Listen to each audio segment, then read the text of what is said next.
All right, and we are live. Welcome to Rule Zero, the MEGXIT episode, where we're going to talk about the absolute train wreck that is Meghan Markle, the American feminist, and Harry, the blue-pilled prince.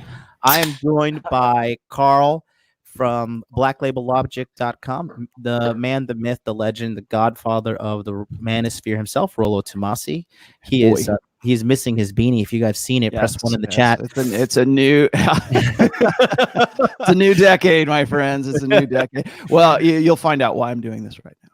And then Mr. Troy Francis rocking the gold jacket for the Gold Standard, his new live stream show. It's going to be us four talking about what the hell is going on with this absolute train wreck of a relationship. And we're not doing it for the sake of gossip, but we're doing it for the sake of critical red pill analysis. So you can actually see in live real time what's going on. And Rollo Tomasi here has actually been, almost scarily predicting this thing like to the T. And now what's going on is, quite honestly, it's just cringeworthy to see such a highly powerful man who literally can have a harem of 20 women being a slave to a post-wall hard six max. Yeah, and that's the worst thing about this whole thing, isn't it? Surely, from a guy's point of view, is what a bloody waste. I mean, what a waste. Do you know what I mean? Like, the life that he could be enjoying now, if he just got out of this whole thing and just moved into Tokyo with you, John, I mean, just imagine the damage he'd be doing. Do you know what I mean? It's like, it's just such a terrible, terrible shame. You give me 3 weeks with that guy, and I'll have him with his own brothel starting up.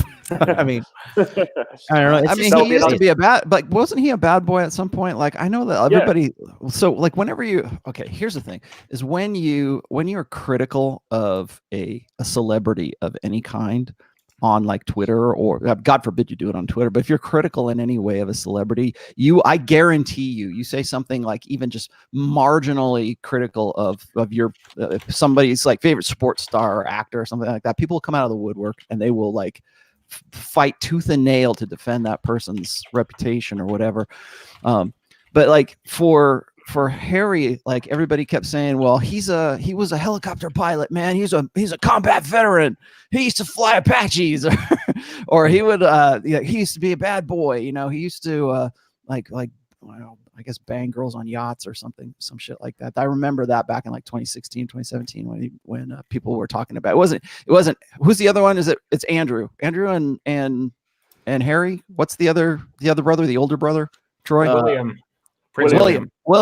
Yeah. William was a bad boy too. And so people would say, well, remember that. And I was like, well, okay, but that doesn't mean shit, because look at what his decision making has been with Meghan Markle.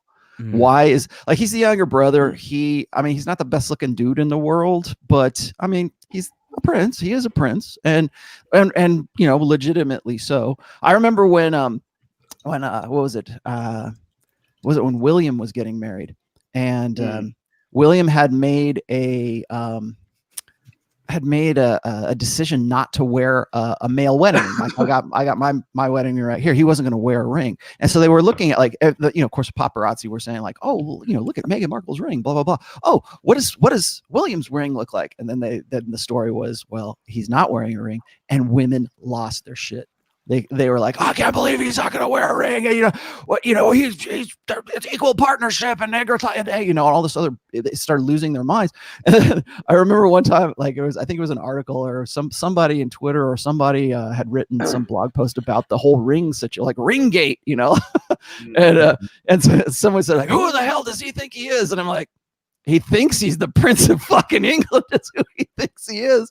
And it's like, we don't understand, like, this guy, he's always going to be a celebrity. He's always going to have money. I realize, and Troy, since you're in the UK, you probably know this better than I don't know enough about royalty to really even, to be able to speak, from an educated perspective here. But it's like, I mean, they're paid like the royal family is sort of something that's kind of like a national treasure for you guys, right? Yeah, I mean, they have what they have because the taxpayers say we like the royalty and we're going to keep it around. And so I think that's the big deal right now. But a lot of people are saying is that, you know, all this clusterfuck that's happened with Harry and Meghan is on the, you know, the taxpayers' dime. Yeah, and the so biggest now, problem, though, is I would say is the fact that the Queen got all the balls in the family. I mean, that's your biggest problem right there, because the Queen is a badass. Then you have William, and he was a good-looking dude in his younger days, but he got the unfortunate balding from his dad. Then you have Charles, who's probably never going to be king because the Queen is pissed off at him still for fucking up that whole Diana thing.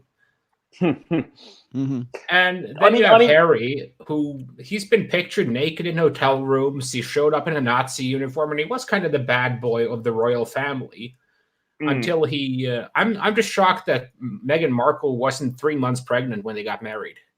Well, Harry did. I mean, Harry, the story that Carl's referring to, there was a great story about Harry going to Vegas, and I think he was staying in the Encore or the Wynn, and apparently he got naked and skinny dipped, you know, dived into the pool naked, and you know, at midnight, and there was like some crazy partying going on. And I know from our point of view, from the point of view, it's just somebody, you know, British public, a lot of us were just thinking, well, good on you. I mean, that if you were going to be a royal, and particularly not a royal in direct line to the throne, isn't that what we'd all do? Do you know what I mean? We'd have a crazy time. We'd party. We'd sort of, you know, enjoy the benefits of it and kind of take it to the next level. And that's what he was doing. He was living the dream. And then it just all seemed to go away. When he met Meghan, it just kind of, you know, now look where we are. It's very disappointing. Yeah. Well, dude is like 3 weeks away from, you know, streaming from his shed. Well, so here's what I like. The reason why people were like, I was talking about this with Pat Campbell yesterday on his show. It's interesting because for as much as like people like say, well, you shouldn't talk about it, like you can't talk about celebrities like without somebody going, well, you guys sound like a bunch of bitches. You know, real men wouldn't talk about this. Real men wouldn't talk about this. Is like National Enquirer stuff. Or what are you, a puppet? Or else I had a guy that called in on Pat's show yesterday, and first thing out of the old guy, you know, whatever, you know, and he's like, well, you know, how does this guy know who Prince Harry really is?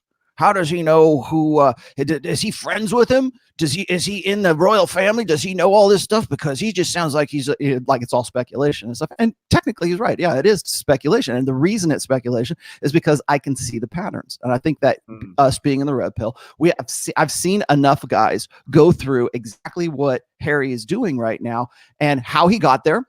And what the end result usually is for these guys. I've written tons of essays about guys getting zeroed out, and this is exactly where he's going. And people don't, because it's Harry, because it's you know, and it doesn't necessarily have to be a prince. It could be a celebrity. It could be a sports star. I made a comparison to Colin Kaepernick as well. Colin Kaepernick changed his entire lifestyle for Nessa Diab. And Nessa Diab was his girlfriend. I think she still is his girlfriend. I don't know if they're married or not right now. But as soon as he got into a relationship with her, he's wearing like, you know, Fidel Castro T-shirts and talking about communism. And now all of a sudden it's Black Lives Matter. And it's just like within like 2 months of dating her, he completely changes who he is in an effort to align himself more with her way of thinking.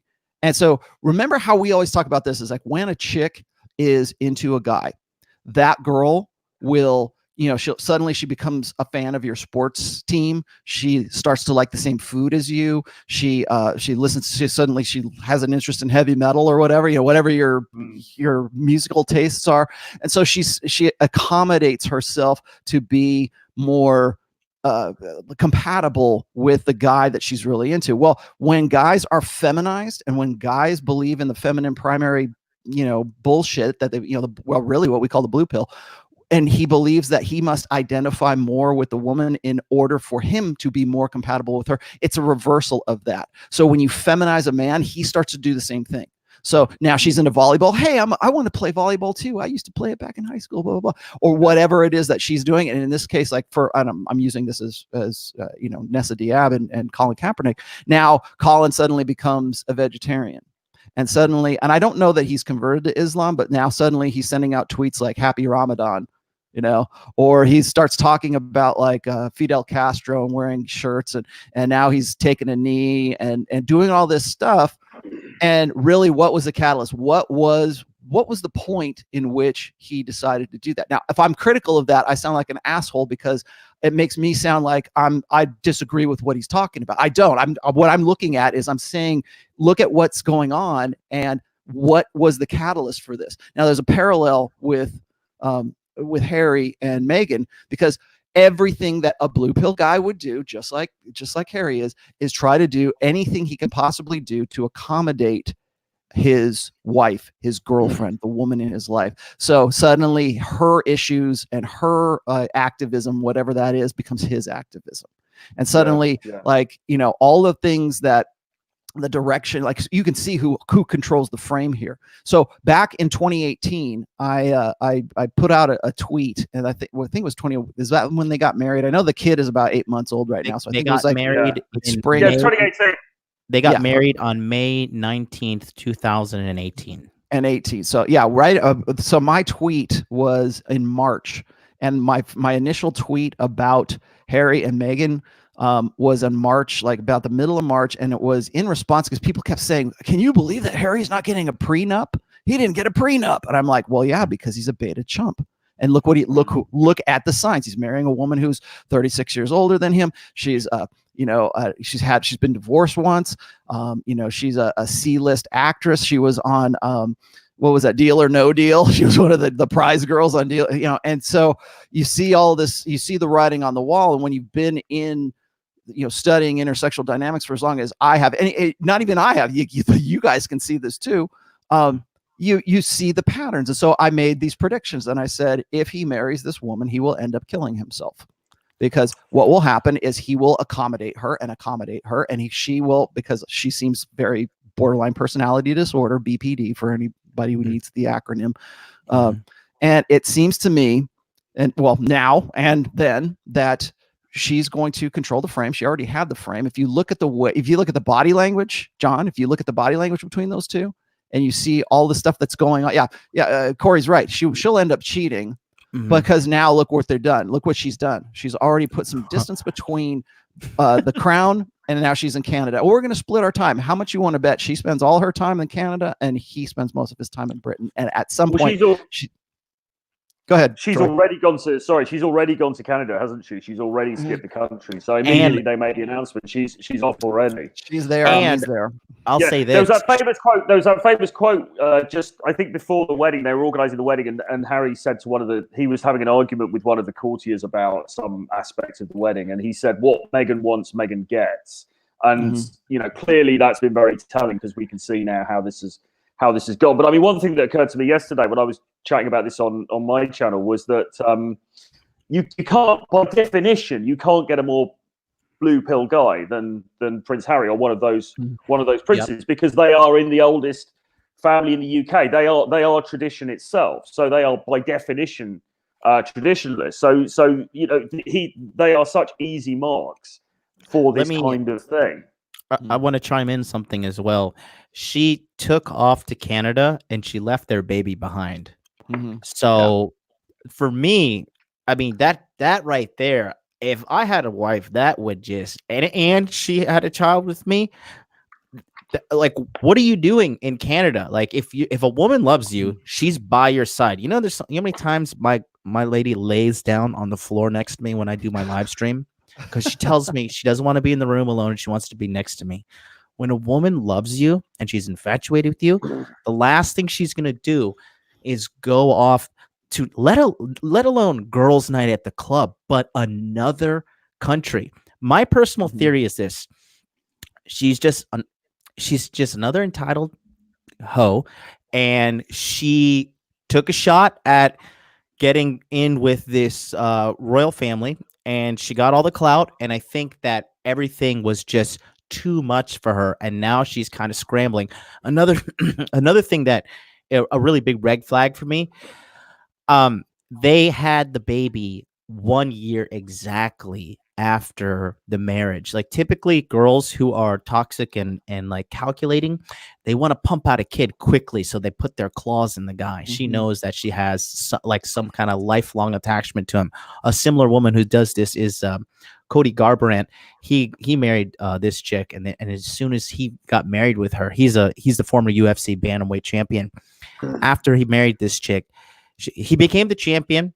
He married her. They popped out a kid quickly, and then ever since, his career has been in a pretty bad downward spiral. If you could see her, like I said, on these interviews, and you have a good sense of people, you can see she's very controlling, and she's playing the puppet master, and that's exactly what's happening with Meghan here.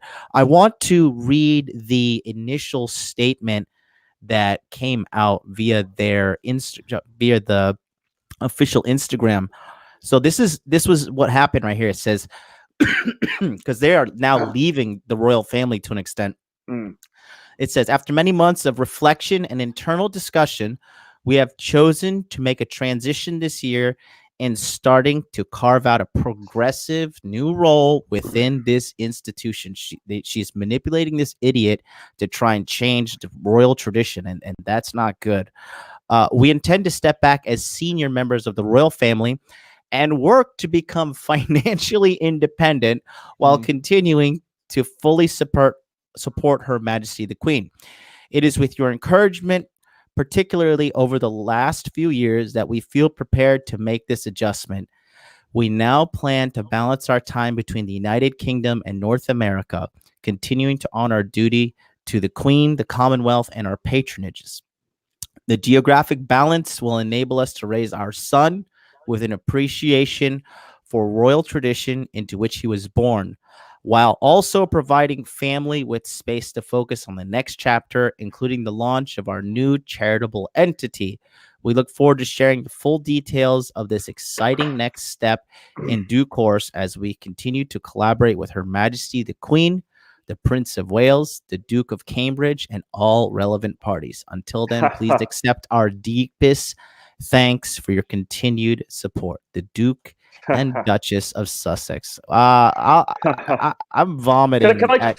Can I just say the word that pissed me off, and I read somebody else picking up on this as well, is collaborating. That we'll continue to collaborate with the Queen, like it's like some kind of Instagram sponsorship deal. Do you know what I mean? It's like, what do you mean collaborate with the Queen? You entered into the royal family of Great Britain. You took that on. You knew to a degree what it was going to entail. And now 2 years later, you're basically saying, well, actually, I don't really fancy that. I want to get out. So that statement rubbed a lot of people up the wrong way over here, for sure. Yeah, I just, I don't know. Carl, do you want to share that meme that you had us? Oh yeah, the meme. I'll pull it up here. Give me a second. I put that off my screen again. Rolo, what do you interpret that with what we just read? How do you read that with the red pill lens? I mean, you have to look at, again, the medium is the message. What are they doing? Okay, what they've already split. They're going to split between Canada. Like, why not the U.S. Right? I mean, she's a U.S. citizen, right? She's not a Canadian citizen, is she? I don't think so. So why Canada, right? And why not the United States? My guess is that they're putting distance between them, between the crown and between the royal family, let's just say, and themselves. I think you will see that this is just sort of a cop out. I mean, that statement right there is just sort of a cop out to I mean, they had to say something, right? And it sounds to me like it's really been written by a PR agent of some sorts. I hate to get wrapped up in all the gossipy shit in all of this, but there's a lesson to be learned in this. And that's why, like, when I was talking about it with Pat yesterday, the first thing out of my mouth was like, I realize that this is like TMZ shit. Okay, I get that. But look at what the lesson being taught here is. And so when I talk about like blue pill guys, or I talk about like guys getting zeroed out, Prince Harry is a very good like textbook example of a blue pill guy who's going to get zeroed out. Meghan is a textbook example of a BPD woman who sees guys like this and uses those guys. It seems to me she's a predatory female. And I don't say that very often. You'll rarely hear me say that, you know, oh, she's actually manipulative, or she's actually doing, you know, she has some sort of design behind all of this. And so I think you're absolutely right about that first part, John, when she pops out the baby as quick as she can, because that permanently attaches her to the royal family. So she's set for life. Now, she had a lot of money already. I think people don't really realize this. She had some money from, you know, her acting career and a previous divorce. Let's be honest here. So all of this, you know, all this stuff about the money thing and being financially independent, that's bullshit. Because they're already financially independent. But they don't, you know, what does she want him to do? I mean, that's why when I made the thumbnail there, I pulled that illustration off of I guess a tabloid. I don't even know what tabloid it was, but it's like, what are they going to do? Are they really going to just be commoners? And there's a deeper issue here too that I really want to. I talked about this with Pat, and I want to talk about it here. Is he was a prince. Notice how the media treats her as the primary now. It's Meghan Markle and her husband. And also this, why did she not take his last name?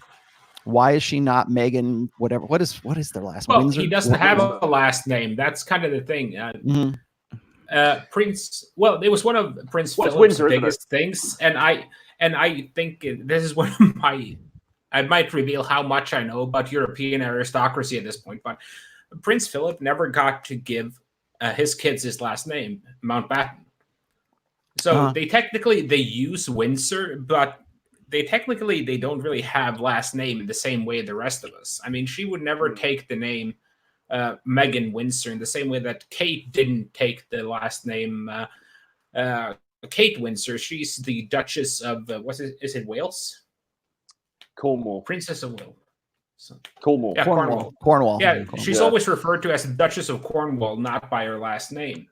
I mean, the most serious thing here is this is a very classic BPD situation. Yes. Because what you see is, okay, you have this guy he's probably had his fair share of girls, because if you're a prince and you're running around on yachts in an army uniform, you're going to slay a bit. But at the same time, though, you see what's happened now. She's slowly building a wall between him and his family. She started by alienating his brother and her sister-in-law. Now she's kind of cutting the ties, and she's getting distance between Harry and the people who care about him and support him. So she'll be the strongest influence in his life. Because most men, the reason why Italian culture works with the matriarchs is that all the men respect the older females and their fathers within that culture. And it's the same thing here, is that the strongest influences on Harry is going to be his brother and his grandmother and his grandfather and his father. But by creating that distance to Canada, she has more time to influence him in the direction that she wants to. And she already started that the second they got married, and she alienated his family. And you can see the pattern, because BPD women, they will alienate their own family. Then they will never have a relationship that lasts longer than a year, friendship or whatever. And then once they get into a relationship, they try to isolate their target to where they don't have anyone to turn to when they realize what kind of a shit show they're caught up in. Yeah. And I think the feeling on the ground over here, I would say, both what Rollo said and what Carl's just said, I think the feeling on the ground here is people kind of get this. Do you know what I mean? Regular normie people here are kind of sensing what you guys are talking about. They don't have the vocabulary to describe it in the way that you are, because obviously they're not familiar with the red pill, or they're maybe not familiar with BPD and the, you know, talking about it in those terms. But I think everyone here's got that feeling. There's a general sense, you know, Meghan is there's something wrong about this. There's something a bit dodgy about this, and it's not going to end very well. So, I mean, there's a poll that one of the papers did yesterday, and they asked the public who made the decision to do this, and only 4% of people said Harry, whereas 44% said Meghan. So clearly people know that she's the one who's calling the shots here. And I read another article that was really interesting in The Sun, which is one of our big tabloids here. There was a really interesting article here where a guy was saying the thing that I've sort of been saying, which is, what if this goes wrong? You know, because so he's done this article here saying, what will happen if the love wagon crashes? And exactly, that's what we're all thinking, isn't it? We're thinking, well, this is all very well, but now she's taking him away from her family. She's taking him away to the States, away from his, or to Canada, away from his home ground. Where's this going to go now? What happens if this all goes wrong? So there's definitely a feeling that things aren't all right here, and that he's going to bugger up at some stage for them. Yeah, I will just say, like, another, I'll give you some, like, just like womanizer common sense. Like, first of all, she's 38, he's 35, so that's red flag number one. Red flag number two, she seems to be calling all the shots. All the body language is looking like she is the dominant, he is the submissive. And number three, if you take a look at the Queen's body language, and I guess Troy, you can chime in on this a little bit more because you're the local British man. The Queen seems to fucking hate her. I think, yeah. I mean, the Queen's on the front of this paper. I mean, look at that. Look at that. She's not looking very happy. Another side to this whole thing is there is this talk about, there is this talk today about, were they to some extent driven out by the royal family? Is it because the royal family actually don't like her, basically, and maybe don't like him to some extent, but certainly don't like her, and they want to push her out? And of course, they're talking about the race side of things a bit here. There have been suggestions that race plays into this, that there's a sort of an undercurrent of racism in the British royal family and also within the media and everything. My feeling is that's probably overplayed somewhat, to be honest. I mean, like the polls that they did yesterday were saying, they were asking people, do you think that Meghan's had the support that she deserves from the royal family? And most people are saying yes. But there is that undercurrent, the sense that the family just don't like her. But I think there were many reasons why the family potentially don't like her, and I think what underlies all of it really is they're picking up on the kinds of things that Cole was just talking about and Rollo were talking about. They're picking up on the fact that there's just something that feels a little bit opportunist about her. She's a bum, though. At the end of the day, like she just doesn't fit into the royal family. I feel like she doesn't. I think she knows that she doesn't fit in. And this sounds like some typical American woman entitled bullshit. It's like, we're going to create our own institution within the royal family and blah blah blah. Bro, you're about to have a paparazzi accident. We keep that shit up. That's where I wanted to go next, is because, like, when I was talking to Pat, I said this. I said, if you look at Harry and you look at Meghan, they are like representatives of where we're at right now, as far in Western culture, anyways, as far as intersexual dynamics goes. You've got these blue pill, beta men appeasing their women who are very much entitled, very much full of themselves, very much embracing their own internal innate solipsism. And so we have an example of modern woman 2020 in Meghan Markle, and we have an example of modern men in the form of Prince Harry. Now everybody's going to listen to this and go, I'm not like Prince Harry, I'm an alpha male. Okay, fine, that's you. But let's be honest here. Okay, they said 80, under their title 80 Cheeto dust. Yes, I know. 85% of guys are betas. Okay, he is an example of the majority of men today who are willing or ready and enthusiastic about, like, supporting. I want to support my wife. Like a guy who had called in on Pat's show was saying, well, a man does what he needs to do. He takes care of his family. He does something like so. But all that is to me right now in 2020 is appeasement, and that's all he's doing, is appeasing her as much as he possibly can. And it is, again, she's most likely, and I've said this before, she is displaying attitudes and characteristics of a woman who has borderline personality disorder. She's isolated him from his family, from his friends. He's like, remember when he canceled his royal pheasant hunt that he had done since he was a little boy with Prince William? Now that's over. Oh, you can't do that anymore. Now he's a vegan, just like Colin Kaepernick. Now he's a vegan. Now he's this. And I don't know that he's a vegan, but I'm just saying, like, he will make all of these concessions to appease her because he thinks that it ingratiates himself to her. This is what beta males do. They will do whatever they can to make that bitch happy, right? I mean, let's get out there and make that bitch happy. And that's exactly what they're doing. To be honest with you, that's exactly what you end up doing in a BPD relationship. You end up doing whatever you have to do to keep that bitch from slitting your throat. And it's a black hole. It's once a black hole. But once you've been almost stabbed while you're brushing your teeth, and I know I'd love to go back to that watering hole, you kind of get to the point where, you know what, we can have Chinese for dinner. It's not worth getting stabbed over. I mean, there is really a sense over here as well that, you know, I'm glad somebody else mentioned the sort of entitled American thing, because I didn't want to sort of come on, you know, being anti-American or anything like that. But I'll be the first one to say it. There is a feeling of that, though, because so Piers Morgan, the journalist over here, he had that show in the States for a while. He's kind of well-known sort of right-leaning pundit over here. He wrote this quite good column, actually, about this the other day. And he was basically saying, like, you know, she wanted the glitz, she wanted the glamour, she wanted to be the fairy tale princess. What she didn't want to do is have to go and open a bloody hospital in Stoke-on-Trent on a wet Wednesday afternoon, which is all part of it. You know, you've got to do the royal duties, and it's not all, I mean, you know, they've got money and everything, but it's not all glamour. You know, there's some pretty mundane, sort of dull aspects to it. And she just didn't, you know, it seems like she's been here for a couple of years.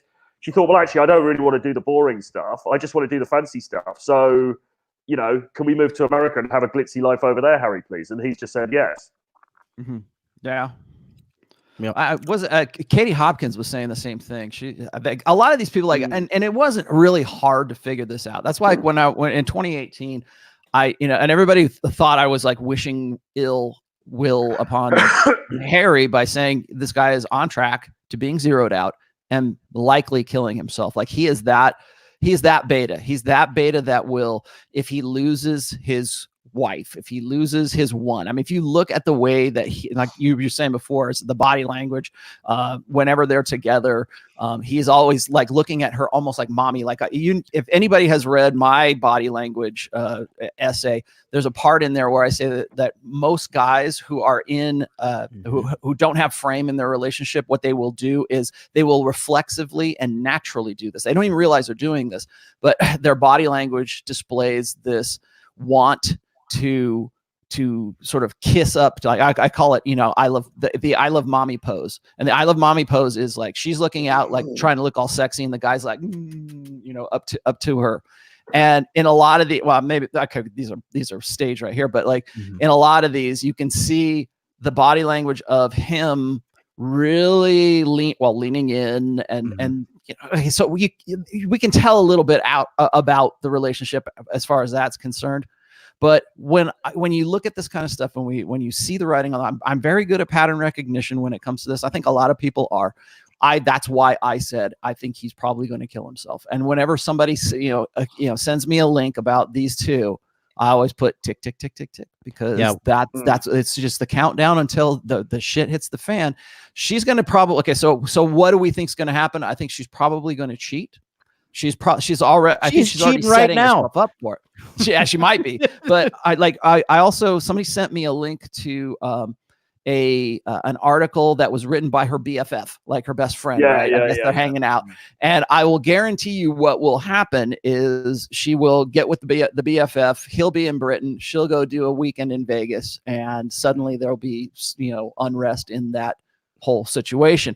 He's going to so let's just say this: if she does cheat on him, how does he react? How do you think he'll react? He'll forgive her. Of course. Yeah. I mean, that'll be the first thing, right?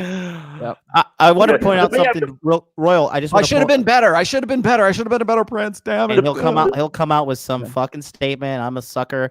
I just want to point out a little thing here. You guys can maybe pick up on this, but you see this, how she is reaching over and kind of putting her hand on him. This is a dominance thing, what she is trying to put her hand on him and be like, okay, you know, I'm in control here. Don't do that, my little puppy. He's kind of sitting there like a little boy, hands crossed over his crotch as well, not feeling too comfortable compared to, like, you know, Prince William sitting there pretty comfortable.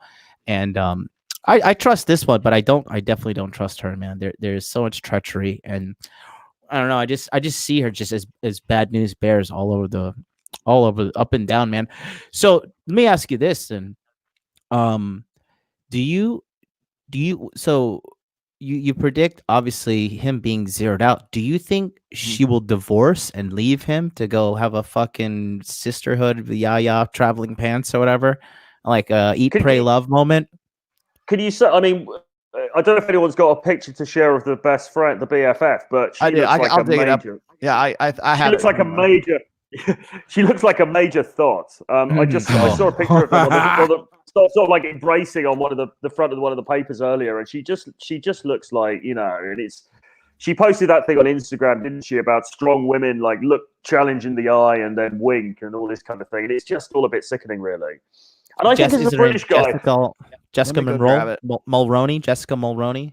Yeah, she just looks like a washed up kind of thought, really. And I like think as a British, yeah, I think as a British guy, right? I'll say this is a British dude, right? I mean, I was saying this yesterday, right? I've never been really a monarchist. I've never even really followed it to that greater degree. I mean, people might think that all of us in this country are all like we love the royal family, and it's not the case. I mean, like a lot of us are pretty indifferent to it. Some people want to get rid of it.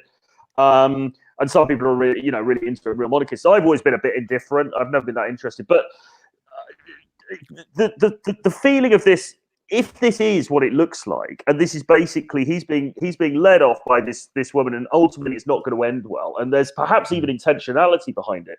I find it it's saddening news, and it's actually quite. It makes me feel quite angry, actually, if that's what's happening. Because you just think.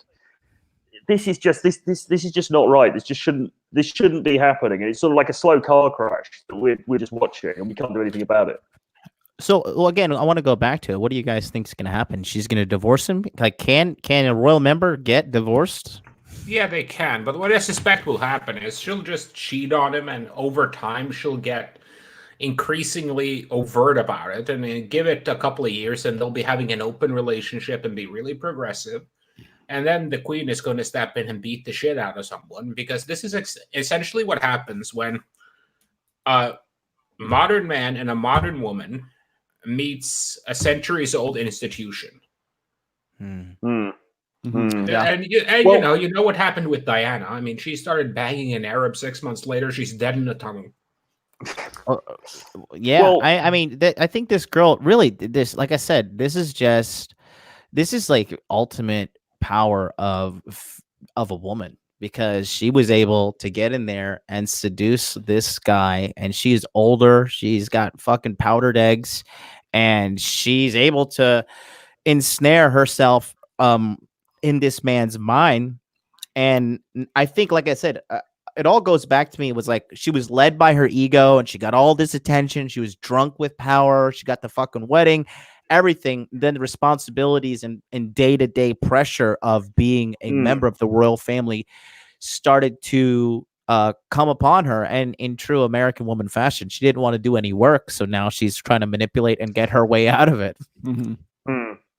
Yeah, that does feel very much like what's happened. And people said, I mean, she's had a lot of flack from the newspapers, without a doubt. But I mean, that they all do. I mean, that's just part of the job. I mean, Kate Middleton, who's now the golden girl, who could do no wrong. I mean, she used to get loads of crap from the papers back in the early days when she was with William.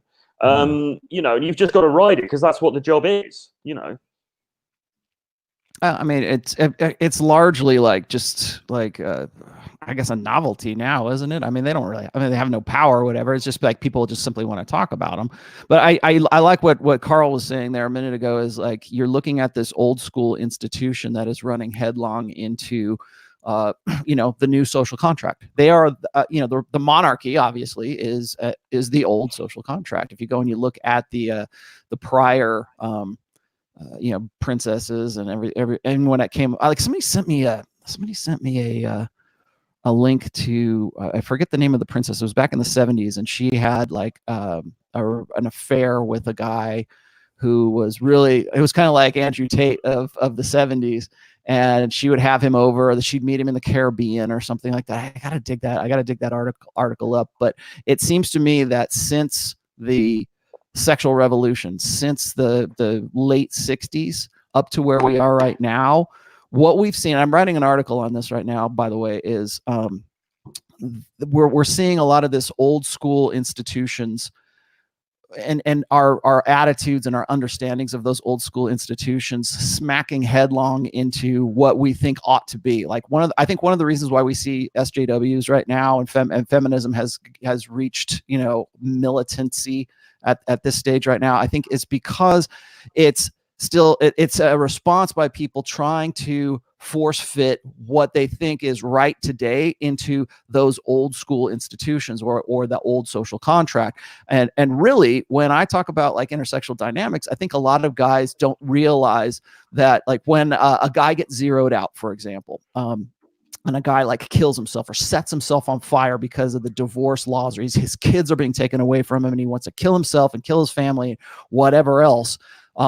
Why is that? Well, because that guy has run into, his beliefs were the old social contract. If I get a job and I'm a good man, I'm a good man. If I'm a good man and I do everything that I'm supposed to do according to the old social contract, my wife and society and everything else will reward me because that's what you're supposed to do as a guy, right? That's the old social contract. But yet when they are confronted by the new social contract, which is, divorce laws, abortion, the feminine primary social order, everything else, they don't know what to do with themselves because they built a lifestyle based on the belief in that old social contract. So that's why you get guys who are 45, 50 years old killing themselves, because they don't know how to rebuild themselves. They don't know, because now suddenly everything that they thought was true is now erased. And they don't know how to rebuild themselves. They don't know what else to do with themselves. And so what's left? Alcoholism, opioids, and pornography, and suicide. That's what's left to these guys. Don't knock alcoholism. It's a lot of fun. Well, you can be an alcoholic before 45, I guess. It's the old set of books, isn't it? And I mean, you can't get an older set of books than the one that is being used by the royal family. Because like somebody said it earlier, I mean, Harry's attitude 100% is going to be, she's my wife, I stand by her, that is the right thing to do, and what she wants, she gets, because that is how you should behave as a fine, upstanding, honorable man, even if it means going against my family. But the problem is, he goes against his family, he estranges himself from the family and from the role in the royal family and everything. There may not be any going back after that. There was an article again I read today that, if this all goes wrong and then he tries to come back, he may not be able to. This is a big rift, and this could be his last shot, I feel like also being sort of central to that institution. I feel like also that I feel like she kind of had this moment of weakness, and it seems to me that her little best friend is in her ear, this Jessica Mulroney girl. Because you saw that right. Yep. She posts this shit 2 days ago, which coincides with this. This is what Troy was talking about. She says, a strong woman looks a challenge in the eye and gives it a wink, but she left out and then begins to manipulate beta men to fucking fulfill her prophecy. Well, if you look at a woman that is the archetype of what Meghan Markle is, this is, and I don't use this term, like I said, predatory female. I don't use that term very often because I think most women with their concept of love or their concept of, their mating strategy is always based on opportunism. So there's a fine line between just being, opportunistic as a result of being, having hypergamy as your mating strategy. Ooh, I said that word. And being a predatory woman. So what predatory women will do is they will see a guy who is just an abject beta and say, that's a good mark. That's the guy that I want to get with. And that's exactly what happened with Jeff Bezos. If you look at Bezos and Mackenzie Bezos, he cheats with Dirty Sanchez, whatever her name was.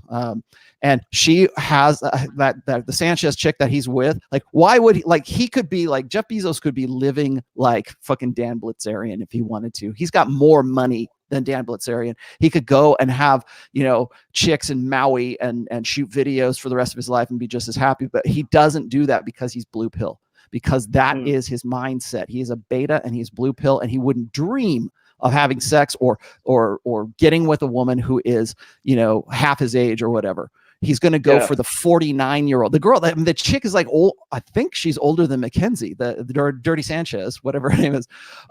But she had done this with, like, Sanchez had done this with other guys as well, because she's a predatory female. She saw Bezos. She goes, I can get in there and I can get that. And lo and behold, now he's, created the richest divorcee in the history of planet Earth.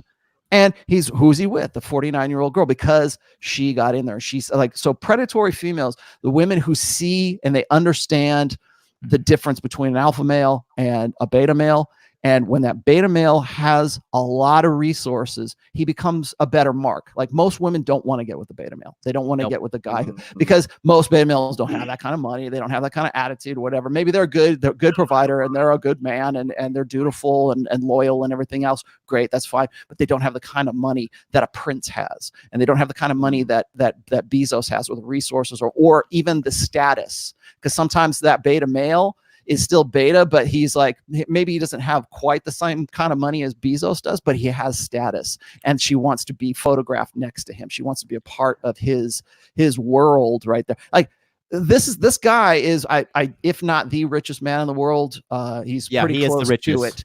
Like I said, the guy could be living like Dan Bilzerian if he wanted to, but he's not, because that doesn't enter into his thought process, because he's always been a blue pill guy. So what do guys do? They throw rocks at Rollo. They say, well, how can you say he's not alpha? He's got more money than God. And I'm like, because look at his behavior. Like when people criticize me about like calling out Prince Harry as a beta, they go, he flew Apache helicopters. How can you call? He was in the military. What have you done? And they want to turn it around on you. And it's like, no, look at the mindset. Look at the behavior. The medium is the message. It's not just about chicks. It's about you too, guys. It's the me. What is your medium showing the rest of the world? Well, in Bezos' case, he's very much a beta male, and so as a result, he makes decisions that a beta male would make, and to him, it's natural. And to Prince Harry, all this stuff that's going on with Meghan, that's all natural. That's just, hey, I want, like I had a post, or I came across an article where he was saying, like Prince Harry was saying, I want to work on my marriage. I want to make sure my marriage is worked on. Yeah, exactly. Russell Wilson's another good one. What's her name? Sierra or whatever her name was. Another very good example. Like Russell Wilson, fucking fantastic quarterback. I mean, great athlete. But if you look at his actions and you look at the things he's done, look at Colin Kaepernick. There's so many examples of what I call blue pill alpha. Like these are the guys who are like the really militant white knights who because they have been rewarded and reinforced with praise and accolades for what it is that they do. They don't see the error in their thinking when it comes to women. So just because you are a leader of industry and you have lots of money and you have status and everything, that doesn't necessarily mean you're an alpha with respect to women. So that's why you'll see very rich men get zeroed out. Yeah. So Rollo, would you say with somebody like Meghan and some of these other women, do you think it's like consciously that's their intention when they're going in, or do you think it's more of a subconscious drive and maybe it doesn't even really matter? Elon Musk. I don't know. But do you think that somebody like Meghan had gone in consciously with a game plan, or do you think it's just sort of evolved as the relationship's gone on? Well, I think she is well versed in manipulating men. If you look at there was a note that her brother wrote to Prince Harry before they got married, like begging him to call it off and saying, no, go back. It's not too late. Turn back. I've got I'll give you the link here in a second, John. You should read it. It's really funny. And didn't her father not attend the wedding too? Yeah, they weren't even invited to the wedding. Like, so that's what BPDs do. If you don't fall into their narrative, if you don't fall into their frame, they get everybody out away from their host. It's like, if you want to talk about parasites, a parasitic woman, a BPD woman is a parasitic woman. And so what happens is this, and I know because I've dealt with this firsthand. I had a girlfriend who had BPD. What they do is they will alienate you from your friends. They will alienate you from your family. They will alienate you from the things that you used to like to do as well. Because if it doesn't serve them, if it's not time spent with them, if it's not time like in that codependent relationship, then it's a threat to her frame. It's a threat to her control over the host. And so that's what BPD women do, is they progressively alienate their host from family and friends and everything. So they'll get to the point where it's just the two of them, and then they don't know what to do with the guy because the guy was too beta to really push back against that and say, fuck that. I'm not going to, this is my brother. This is the fucking royal family. Who the fuck are you? The guy's not going to say that because he's too beta to think that if he did that, then he would reinforce her problems. Like most BPD women have some kind of psychosis or some sort of neurosis, I guess, that they expect their host to play along into. And so the guy who is the host of the parasite, he begins to believe that her problems are solvable by him changing so he can be more perfect, so he can be more like her ideal. And the more he becomes like her ideal, this is what he believes. The more he can become like her ideal, the happier she'll be, or she'll have sex with me, or she'll like I said, we got to make this bitch happy. Take that to the nth degree, right? Take that to the extreme. That's what beta male guys will do. And so what happens is the beta male, who is the host, ends up changing his personality to fit what he thinks that his BPD girlfriend or wife or whatever wants him to be. But it is never what she really wants. What she wants is she needs dominance. She needs an alpha male. She needs a guy to step in and take control, but she won't get with those guys because she knows she can't control that situation. It's really all about insecurity. It's about a woman wanting to have such a deep control over that guy because she feels insecure. Everything has to be controlled for. Now, when a guy is rich, that guy makes a better mark than a guy who doesn't have that kind of money. So there's no incentive. Yeah, there's no incentive. That's why I said she's most likely a predatory woman. And if you read the brother's letter, I'll give you the link here in just a second. But if you read his letter, he pretty much describes a predatory female. And so she doesn't invite her family and because they know her bullshit. They know the jig would be up, right? And so what I think will happen later on, people keep asking me, well, what do you think is going to happen? Well, I think that it will get to the point where he's basically renounced the throne. He's not a prince anymore. And this goes back to a concept that I talked about, which is the Ballad of Clark Kent, right? And the Ballad of Clark Kent is that Lois Lane falls in love with Superman. And Superman can bend steel in his bare hands, and he can fly, and he can stop a locomotive, and he's a fucking superhero, right? So she falls in love with the superhero, and then she marries Superman. And then this happened actually in the second movie back in the 80s. And so what she does is gradually she's like, well, why do you have to be out there fighting crime? Why do you have to do all these things? Why do you have to fly? Why can't we just have a normal night? Do you have to do the flying thing all the time? And blah, blah. And so what Superman does is he stops doing the things he's supposed to do, forgets about his ambition, forgets about his passions, forgets about his purpose, because she becomes his purpose. And so gradually he gives up being Superman and he turns into Clark Kent. And so he does his hair back, puts his glasses on, and now he's not Superman anymore because he thinks that if he's not Superman, that she's going to love him that much more. And she's going to appreciate him because he sacrificed all of that ambition and all the stuff that he could do as a superhero. And now she should be happy, right? We're going to make this bitch happy. Well, how do I do that? Well, I give up myself. I give up who I am as Superman. And what happens is then she gets into this sort of domestic familiarity, and familiarity breeds contempt. And what happens is after a couple of years, she starts looking for Batman.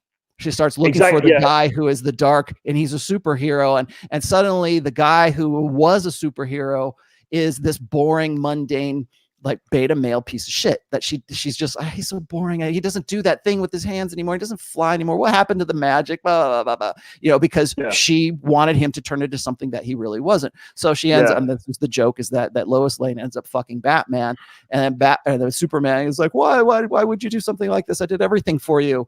And then Lois Lane says, well, Batman's a superhero. Yeah, exactly. He was also a superhero, right? Yeah.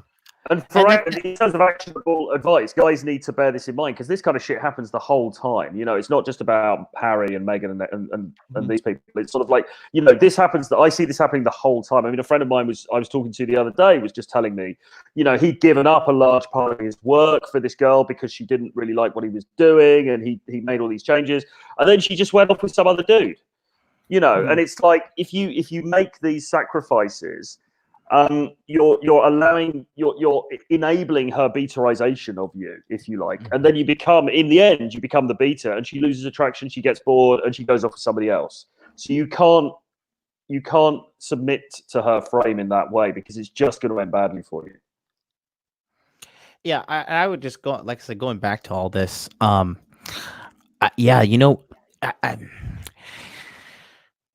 if he's been so pathetically manipulated until now, I don't see him snapping out of it or waking up. I think she's just going to abuse him into the ground, and he's just kind of going to be her lapdog for the rest of his life. Well, I think he's made, I don't know, Rollo, if you agree, but I think he's made one of the biggest concessions he could have made in going along with what's happening now. Because if this was Victorian times, can you imagine if a prince had married a commoner and she said, look, I'm really unhappy. I don't like the way this is panning out. I don't actually like being in the royal family. He'd probably have said to her, well, I'm very sorry to hear that, darling, but, I'm a prince. This is my country. This is my role. You've just got to wear it. And instead, he hasn't done that. He's completely acceded to everything she said. And for me, I think that is a concession.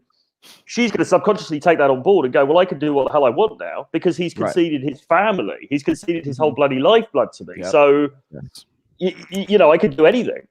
Yeah, you have to look at the mentality behind that, though. He does that because he thinks that the more he sacrifices of himself, the more he becomes like what he believes is her ideal. He believes that she will appreciate that will make things right between the two of them. And it's this constant like most guys. And I gotta I should add this is a lot of guys on my Facebook were asking me this question. They're saying, is this the way that things just work out when you're married, right? I mean, every guy who is married right now, is he going to turn into Prince Harry? And my answer to that is no, it doesn't have to be that way. You certainly don't have to be that way. It's certainly it's going to require you to know game and to be red pill aware and to be on top of things and to internalize that and have that become part of who you are. But that's not going to happen for Prince Harry, not right now. And that's why I keep saying I don't want him to kill himself. Okay. But I am concerned that might be the direction that he is going. But why? Well, look at everything that he sacrificed, and all of the stuff that he sacrificed won't be enough, because in the end she wants him to push back. She wants him to kick her in the ass. She wants him to be the alpha that she can respect, and the only way he can do that is by telling her no. And that is like the most like counterintuitive idea. It's not even an afterthought. It's like, yes, dear. Remember what they said. What Meghan wants, Meghan gets, right? Because and why is that? Because he enables that. Because he will never tell her no. And so when she goes off to Vegas with her best friend, or she does whatever it is that she's going to do to initiate this separation between the two of them, what I think is interesting is, like I was saying before, is that like Prince Harry represents a lot of what I think Western beta blue pill men have become, and she is the worst of what westernized entitled females have become. And so it's never enough. So he can give up the prince. So he can like completely surrender every part of his identity to her, and it will never be enough, because that's not what she wants. And she's not going to tell him this, because she already knows. If like I said this before, and I've written this essay, if you've seen this in my first book, it's called Just Get It. And women want a guy who just gets it. If he has to be told how to be masculine, he's not the guy for her. If he has to learn, that's why when women say, well, I don't understand what, oh, you have to go see a PUA, or you have to go learn this red pill stuff to be a man. Oh, I can't, you should just naturally know how to do that. Well, the reason why they think a guy should naturally know how to be good with women is because that guy just gets it. He doesn't have to be told that. He doesn't have to learn it. And so as a result, that means to her hindbrain that the guy is a natural alpha, that he's already figured this shit out, and he's not going to take that. If you go and you look at the interview I did with Tate just this last Wednesday, you can see just by his body language and how he talks and everything else that the guy has always been a natural alpha. He just gets it. And so when I'm talking about it or I'm picking it apart, it seems like I'm revealing the game, and that's why women don't like that. Go ahead. Somebody mentioned Tate before on the stream, and it gave me an idea. Maybe we need to send Tate in. Tate goes in. Yes. He fucks Meghan. He puts a picture on his Instagram with Meghan, and then the publicity from that is so bad that Harry has to, they have to split, and it brings this thing to an abrupt end. Maybe that's what we need to do. Yeah, Rollo, say it. He already did it with Michaela. So yeah, exactly. I know her last name. Maybe Canadian royalty. He's already had Canadian royalty. Exactly. We need to send Tate in to take one for the team. Save Harry for himself. Before we get Corey's piece on this. I just want to tell you guys, we're at the top of the hour here. Real quick, for you guys who didn't know, Rollo was actually on a pretty large YouTube channel, and the man's name is Andrew Hale, and it's called LAHWF. He has 2.3 million subscribers, and Rollo did a phenomenal interview here. It's an hour long. I watched it all last night. So real quick, be sure to support Rollo Tomasi. Go over to that. Yeah, check link. that out. It was good. It was good. It's really good. I'm gonna put the link in the chat right now. We did that in Vegas, by the way, and if Andrew's watching, and he might be right now, thanks for coming out. He actually, the dude came. I was working in Vegas over the New Year's holiday, and then I kind of made it a weekend kind of thing for my wife and my girl.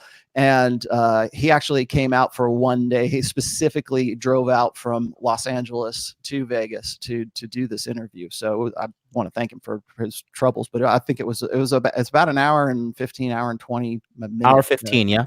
Yeah, I mean, we seriously went for like 2.5 hours.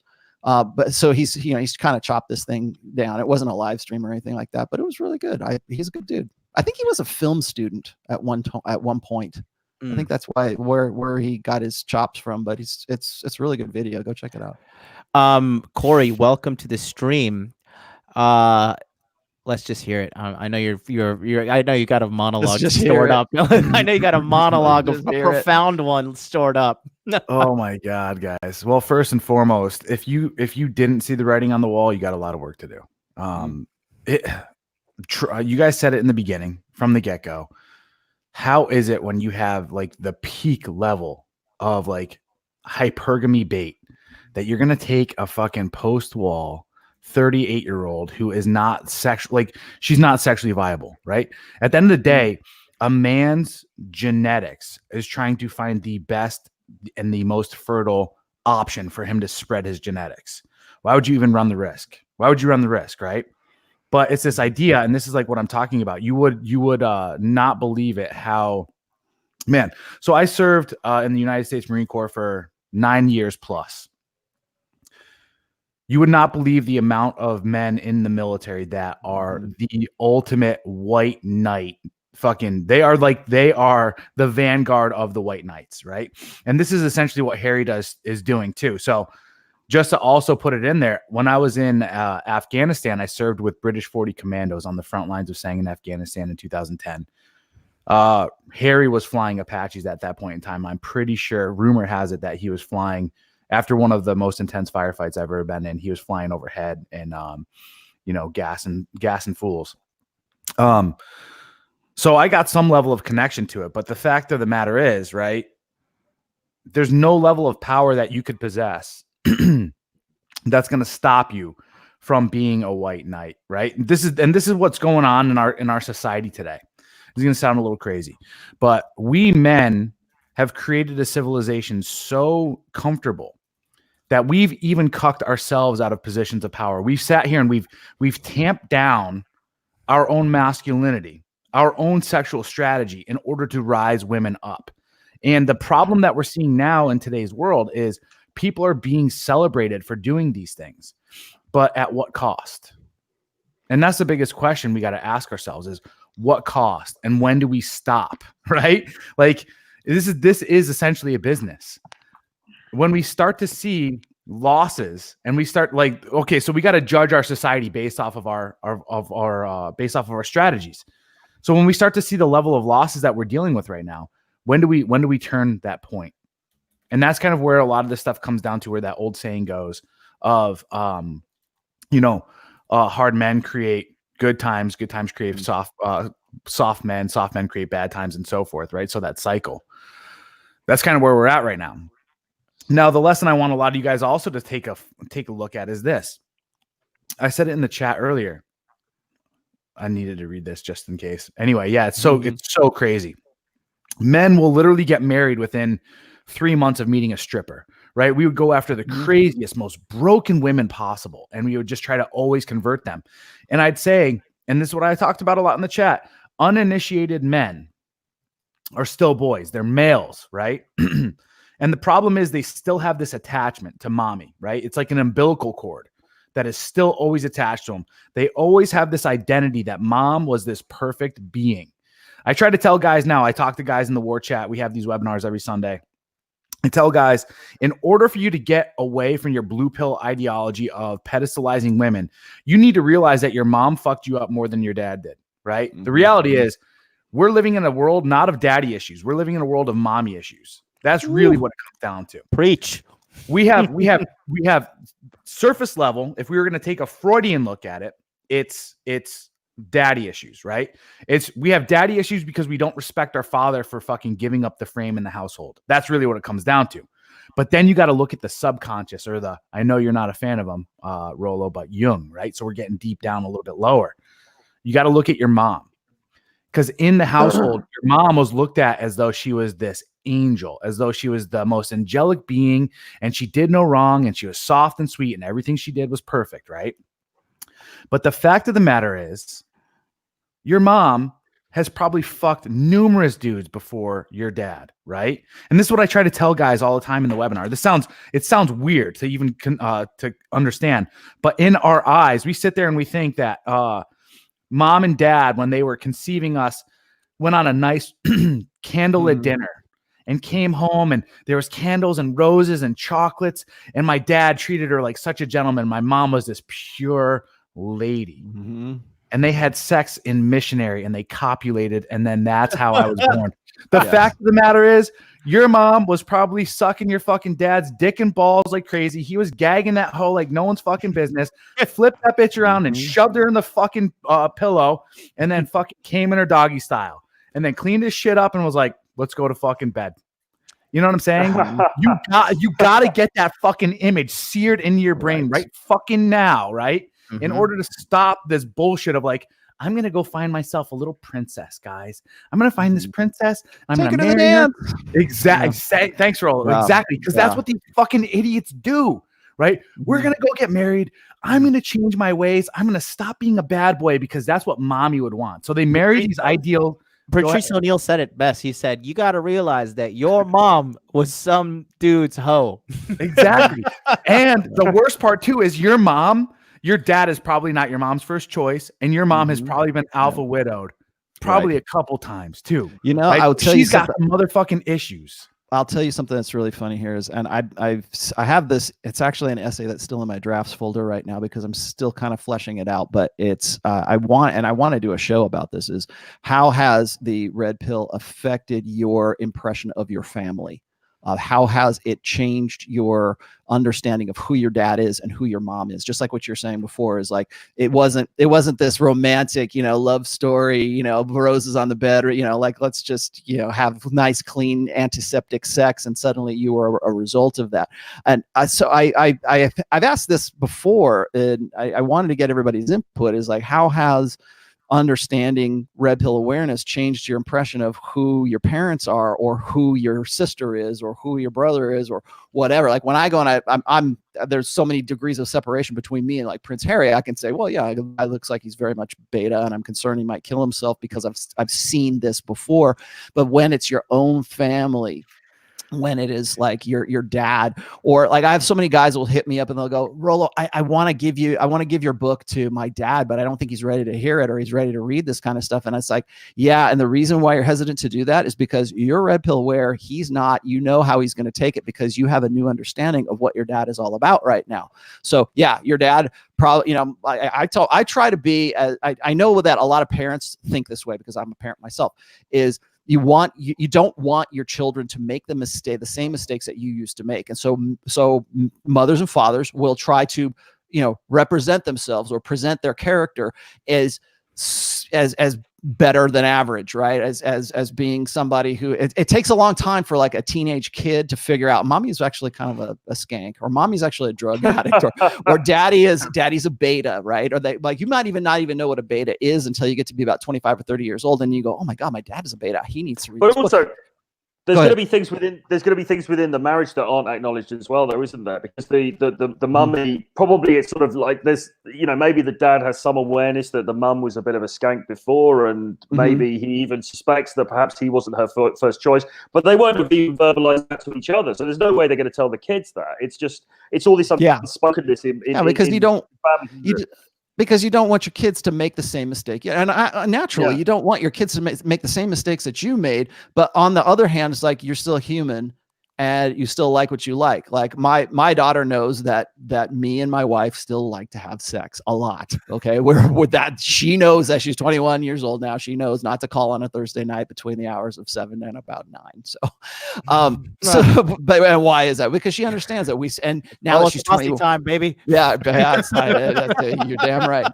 But she knows and here's the thing is like when she was 12 or 13, that was kind of like, ew. But now that she's 21, she goes, hey, at least my parents still are in love with each other and they still want to have sex with each other and they're still all about each other. And she sees her other friends around her. And because I've been honest with her about like, she knows that I have a 40 some odd, notch count. She knows that I'm not the first one that, mommy's ever been with too. So we know, we're human and we say, hey, look, do your best, but understand that this is what we're about. And I'll tell you, and what Corey was just saying a minute ago is when I became more red pill aware and I understood the innate natures of men and women, it made me go back and review my understanding of my dad and my mom. Because when my parents split up, and this was in the 70s, I think I was about like 8 or 9 years old. And now that I know who my dad is and what he was about, my dad was very much a blue pill guy. I wouldn't call him necessarily a beta, but I guess by today's standards you would. He was very much old school, meaning like he was like, you get a job, you get a pension, you retire in Florida, and you get a wife, and you do these things. And my dad was sort of caught in the middle of the sexual revolution, and so he's had he'd been married twice. He's gone now, but and he just didn't understand. He was very confused because all the stuff that he thought was going to be true was not actually true for him. And so he didn't understand. He was very confused. He just didn't know it. And he got frustrated, got angry because he didn't understand what was going on. My mom, on the other hand, she married him because he was the dutiful beta. He was the guy who was the good bet, right? He was the loyal guy, had 2 kids. We're going to follow this old way. And so as soon as they break up, who does she get with? The bad boy alpha. And she only had one other lover that I know of that other than my dad.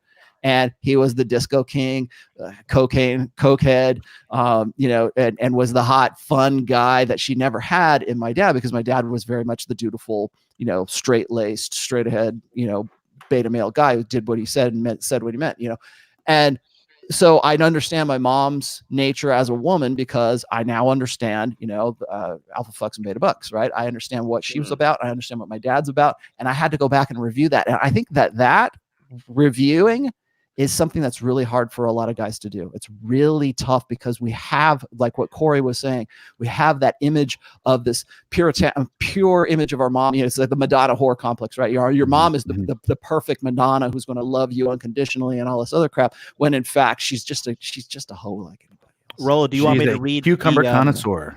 Do you want me to read the letter that you sent? Yeah, read that. This really is I think an insight to her character. And of course, what happens, I should also add this real quick before you read this, is one of the criticisms that I get, well, from guys, I'm getting like, oh, you don't know who Harry is, but from women, they'll say, well, he's a prince and he's doing what a real man should do. He should support his wife and he should do he's doing all the right things. How come you guys don't like her so much? She's, and so when you read this, you'll get an insight as to why those women are wrong about Markle and Harry. Yeah, this is a big red flag. Is like, yo, if a woman's family fucking hates her, like, you got to stay away from her because they know her better than you. This is the letter here, written in a handwritten letter. Meghan Markle's estranged brother, Thomas Markle Jr., tells Prince Harry that it's not too late. Here, read into this, because this is about less than a month away, because they got married on May 19th, 2018. This is on April 26, 2018. And he writes, "Dear Prince Harry, it's not too late. Meghan Markle is obviously not the right woman for you. As more time passes to your royal wedding, it's become very clear that this is the biggest mistake in royal wedding history. I'm confused why seems kind of prescient now, doesn't it?" Dude, he calls her out right here. He says, "I'm confused why you don't see the real Meghan that the whole world now sees. Meghan's attempt to act the part of princess like a below C average Hollywood actress is getting old. What kind of person starts out by using her own father until he's bankrupt, then forgets about him in Mexico, leaving him broke over mostly all her debts? And when it's time to pay him back, she forgot her own father like she never knew him. My father will never recover financially from paying Meghan's way, nor emotionally from disavowing him. Meg is showing her true colors. It is very apparent that her tiny bit of Hollywood fame has gone to her head, changing her into a jaded, shallow, conceited woman that will make a joke of you and the royal family heritage. Yikes, bro. Yikes, department. Not to mention, to top it all off, she doesn't invite her own family and instead invites complete strangers to the wedding. Who does that? You and the royal family should put an end to this fake fairy tale wedding before it's too late. Her own father didn't get an invite, whom should be walking her down the aisle. She forgets, if it wasn't for my father, she would be bussing tables and babysitting to pay off her old debt. The whole world is watching Meg make bad decisions and choices. It's not too late, Harry. Meghan is still my sister. She is family. So whatever happened is up to her. Whether she wants to forget knowing me or the rest of her family, family comes first. Also, you would think that a royal wedding would bring a torn family closer together, but I guess we're all distant family to Meg. Sincerely, Thomas Markle Jr. I mean, well, how prescient is that? But also, what a bloody red flag! I mean, that's not so much a red flag. That's like a whole busload of pots of red paint. It's like what Rich says. It's more red flags than a communist parade in China. Yeah. I mean, I remember. Let me ask you guys something though. I remember when they came out, and just thinking at the time. I mean, God, even if your gut feel about her was, had any foundation, and then you read that and you think, oh my God, this is just, yeah. Go ahead, Corey. Red flag. We've all been there before, though. I'm not gonna lie. Yeah, I've definitely gotten. I was a fucking blue pill fucking simp like you wouldn't believe before, and I thought I was Mr. King fucking Alpha for quite some time, right? I was still slaying hoes, but I had that idealistic version, like I talked about, of believing in it. It's so much so that I even had friends before. I was banging a super hot stripper in fucking Japan when I was stationed over there, and I had people coming up to me all the time, like, dude. I hooked up with her and all this other stuff. It's like, no, you guys are lying, right? And then like it progressed to later on and all this other stuff and doing different shit. Obviously, she wasn't like my Okinawa stripper too. You should specify. Those are different breed. Okinawa. Oh man. And there was a whole bunch of Brazilians and Russians that were coming through there. Super sexy. I got to bang all of her friends too. So it was a good relationship. Anyway, but the thing is, like when you're in that blue pill mindset, you look at women in the ideal, right? You look at women in the ideal and you don't think that they're capable of doing those bad things to you. And if you're in a position of being a blue pill alpha, you're like, no, like not to me, she's not. And that's the thing is you're putting a different standard on women than what it really is, right? Mm-hmm. You're not believing that they're fully human, kind of like going back to the whole mommy thing that I was telling you guys about. Now, this is something I want you guys to, like, I just had an epiphany about all this stuff. The greatest tool for the blue pill white knight dude is marriage. And the greatest tool for a fucking hoe feminist is marriage. Why? To the blue pill alpha guy, to all these other blue pill guys, to all the white knights out there, why are they constantly rushing to the wedding day? Especially in today's world, especially post-sexual revolution. Why is everybody rushing to it right now? Because intrinsically and biologically, we men, we want a woman to be pure. We want her to be ours. We want her to give us her sexual best and be completely viable for all this other stuff. So what does a wedding represent? Symbolically, in your mind, it's a ritual for what? You see this beautiful girl that's your princess we used to pay dowries for, and she's marching down the aisle in this white dress. Ooh, man, what a pure, majestic angel, and she's all mine, right? So that's why these guys rush to these weddings. That's why this fucking idiot chump rushes to a wedding and puts a fucking baby in her because he knows the time is up. In his mind, symbolically, it's him cleansing her of all of her past injustices and all these other bad things, the dating of the porn star, fucking banging one of the best fucking golfers in golf history, right? Like, he's cleansing all of that, and now he is becoming her alpha. I'm tackling this woman now. I'm the one who has brought her down the aisle, and I'm the one purifying her, and I'm making her mine. And then in her eyes, it's, I'm doing this because, and this is why fucking marriage is so stupid. It is literally celebrating a woman. Every woman lives for this day where she is the ultimate center of attention. She has all of these resources dumped into her. In her mind, this is her peak narcissism, right? Yes. And again, as well, it is a symbol for her to turn another fucking leaf, right? And be cleansed of all her hoeing of the past and all this other stuff. But the reality is, what do we understand about this shit, guys? Too many people have gone out there and done it time and time again. I have watched many a fucking Marine marry these dumb hoes, and then 6 months later, he's losing fucking half of his shit and going to fucking jail and getting fucking, what's it called? Restraining orders and all sorts of shit put against them. His kids taken away and all this other crap, right? It doesn't purify shit. You're not going to, I used to say this to my Marines all the time too, after seeing it happen thousands. I'm telling you, the military was the perfect example. That's the reason why I'm not married, right? I saw it happen time and time again. You can't purify these hoes, man. You can't purify them. The big thing too, the red flags again was a relatively quick marriage, rushing off to marriage, and then rushing less than a year. Or, I mean, I think it was like a couple days after. I think the baby was born on like May 26th or something, but they got married on May 19th, 2018. 1 year later, one calendar year, the baby was born in May as well. So they were only married for 3 months, and then she's like, we should have a baby, because that's level 2 tier of locking him down. You got the legal tier. Now, if you want to factor in the mainstream media and the public, perception of them, that's a second one. And then the baby is the infinite tier. She is forever linked to him via that baby. And I would even say this, though. I would even say that Harry was trying to do right by her by understanding that she was approaching the wall for babies, and was probably also the one too to say, let's get this done quickly. Let's go. I even said it in the chat earlier.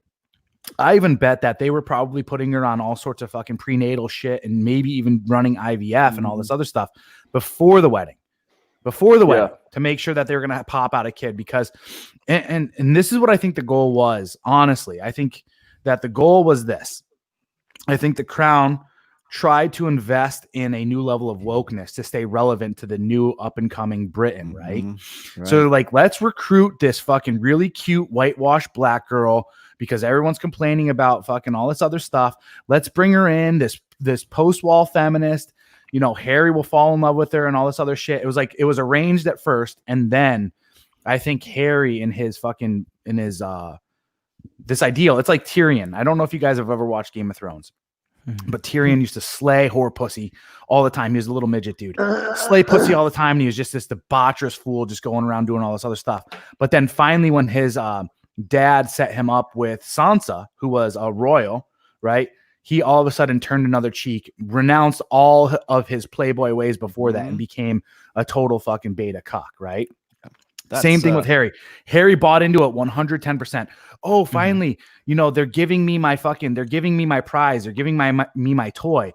Mommy was taken from me for so long, and finally I get to have mommy, right? I get to put all this mommy stuff onto it. And that's really what it comes down to, guys. That's what a lot of people do. So then let's go through the purification ceremony, because now she's going to be my toy, right? I know it was played with by all the other big boys in the fucking sandbox, but now I get to clean it off, and I get to pretend like it's mine and I'm the best, right? So I have I've got this one. It's a very old post. I just put it in our private chat right there, if you want to put that out there, John. It's called the Script. And I, very early on when I was dealing with these guys and I was, writing what I was writing, I noticed this pattern. The pattern is exactly what Corey just said, is that there is, and this is old as time. Okay. You can find this script and this sort of, this narrative, it's like a classic story. Okay. You can find it in the works of Shakespeare and Ovid, and it goes back all the way into human history. And what it is it's the guys who are the confirmed bachelors. and it is the guy who is like you were saying, Tyrion, right? He's the character that is the incorrigible bachelor. He's always going to be slaying pussy. He's always going to be hitting strippers. He's renounced any idea of ever being monogamous with a woman, because why would he? He's a prince. He's got all this money. He can get laid. He can do whatever he wants to do. He's like Dan Blitzerian. Why would a guy like Dan Blitzerian ever want to get into any kind of monogamy? And so what happens is, and this is the part of the fairy tale and the romance, is according to the script, what happens is he meets the one girl. He meets that one soulmate girl, or the one perfect girl who can tame him. The one girl, and guys think about this too, because they eventually guys want to have kids. They would very much love to have a good mother for their child.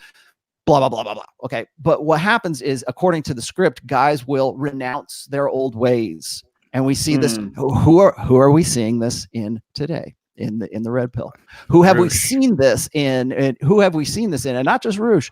This has been the script for Todd Valentine, for Athol K, for there's Neil Strauss, Mystery. Yep. Every last one of these guys has gone. Julian Tucker Max, Julian. Adam Lyons. Oh. All of these guys. If you look at Tucker Max, is a great example too, because he's got his first book picture of him with some like random bitch, and he's got like her face is blanked out and says your name here, and then you see like he gets it with the girl that he knocked up, and now the next book is like his face is blanked out and her face is right there. That is like in 3 pictures. That is like the most accurate illustration of how the script works. And so what happens is these guys, they'll meet that girl because, and Corey, maybe you did this, because I know I did this, is when I was in the Hollywood metal scene, and I was getting most of my 40 plus notch count was when I was between the ages of about like say 19 and about 24, 25, right in that space. And that's when I was hitting it. I was like, I'm never going to have a girlfriend because I'm having too much fun. I finally figured this out. I can finally have unlimited access to unlimited sexuality. And then what happened? Because I was still blue pill, because I never really realized how the game was played, I got with the BPD woman. She was the one who was going to be my script, right? She was going to be the one who I was going to have my babies and we're going to live happily ever after. And she's like she's really hot and she's fun in bed and she's great. She's like ideal for what my blue pill mind still thought was going to be able to happen. And so what do you see? You see guys like Tucker Max, you see guys like Todd Valentine, you see guys like Julian Blanc. And now like before, somebody sent me these quotes, these tweets from Julian saying like, only blue pill cucks would ever consider getting married, like back in like 2012. And like now he's got another one saying like only a real alpha would get married. An alpha, it takes an alpha man to really get married. It's like, yeah, because you followed the script. You followed that Shakespearean bullshit about like being this confirmed bachelor. You meet the magic woman. It's Beauty and the Beast, right? She can tame the savage beast. You don't want to go fuck anybody else. You only want to have sex with her because she's the magical soulmate. She's your one. And so you get with her and now everything's right. But the thing is you don't know the game. You're still ignorant of it. And that's what, and get this. Women depend on you being stupid. They depend on you still being like, even the guy who's this big tough like Corey, right? Like the big tough alpha guy who's getting laid with strippers and stuff like that. Even that guy still has that blue pill inside of his head, and he's still ignorant to. He's not red pill aware. That's why I call it red pill awareness, because he's unaware of the game that's being like the real game, the real mating strategies that are going on there. And he's following that script. If you read that, I put it in the private chat. You read that, you'll get exactly what I'm talking about. And it is a story as old as time. Well, the thing that you got also, as well. So one thing that you said there about the BPD girl as well. I mean, those girls can be incredibly alluring. It's no coincidence that guys will often fall for the really hard for these kinds of girls. I mean, it's certainly happened to me in the past. It's the polarities for sure. It happened to all of us here as well. One of the worst cases of like one-itis that I got into, and this was even when I was like red pill aware, when I was aware, and I got in really, really hard with this very, very, very beautiful girl, but she was nuts. She was seeing somebody else, and it was just, and it really, really screwed me up really badly at the time, and I had to pull myself out of it. And she was completely screwed up. But those girls are the hottest girls. Not only is the sex really good, but also just mentally they pull you in. You know, they've got that kind of hold on you. So guys, you've got to be so careful with those girls. 100%. So one thing I want to point out though, Rolo, is the script is this though, right? The two guys or the two people come together, right? And then they're going to go and both take the God pill together. So that's the script. Oh yeah, that's the next. They're going to go take the God pill together. But the trick is this: the woman she cannot take the God pill because a woman's nature is never able to elevate herself past that, right? So it's really the guy taking the God pill. He buys into the traditional ways, and then she now has herself a nice beta to be able to whatever, right? John just did a phenomenal podcast. I believe it was on Friday. It was yesterday, right? On Roosh V, or was that Thursday? Thursday, yeah. Oh, if you guys have not watched The Demise of This Man, you need to go watch this. And I would say that he has never, ever truly been red pill aware. He just played a red pill he played red pill, right? It was all purple pill. I think he was the first one to actually get on the internet and like document it. Because like, I don't think from there he wasn't able to keep going and diving deep into it. He didn't keep going deeper and deeper and deeper. He became domain dependent. If you read Pussy Paradise, if you read like the last book that he did before he just sort of gave up, Pussy Paradise, actually I think one of the best, if you want to know what Roosh's game is all about, read 30 Bangs or 30, I think it's 30 Bangs is what it's called. And he goes through like 30 of the girls that he supposedly hooked up with. And I believe when I watch it, but like in every single one, he follows the same process. He's domain dependent. He always has been domain dependent. It's always meet the girl in the club, drink, do this, do these things. And it worked reliably for him for a long time until it didn't. And now it doesn't. So suddenly he's got the God pill. Yeah. He tried to do that and then turn a girl into his girlfriend from the bar, right?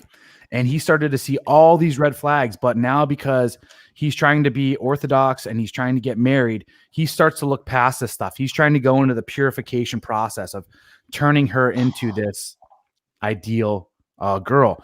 And he's sitting there the entire time talking about how, I have this red pill girlfriend. We talk about red pill stuff all the time. I'm talking to her about these things.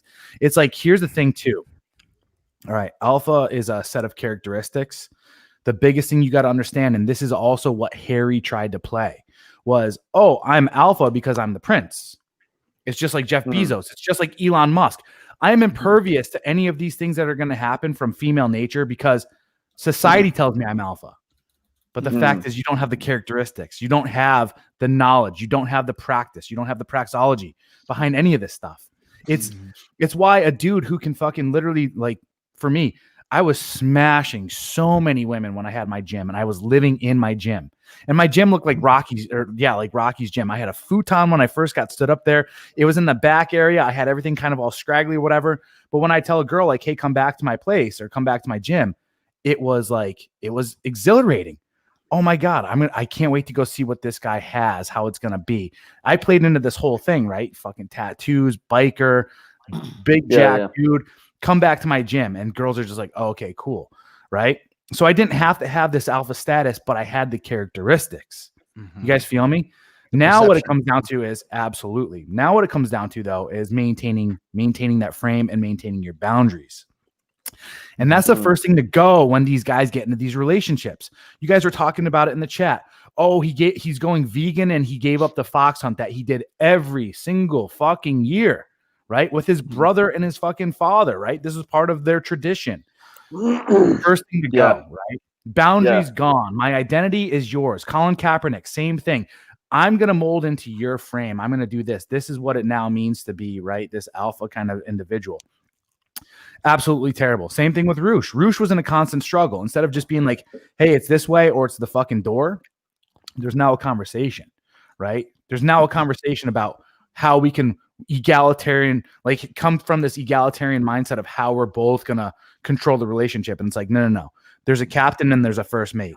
That's the direction. Like, that's the way things are, right? You're either first mate or you're fucking out, plain and simple.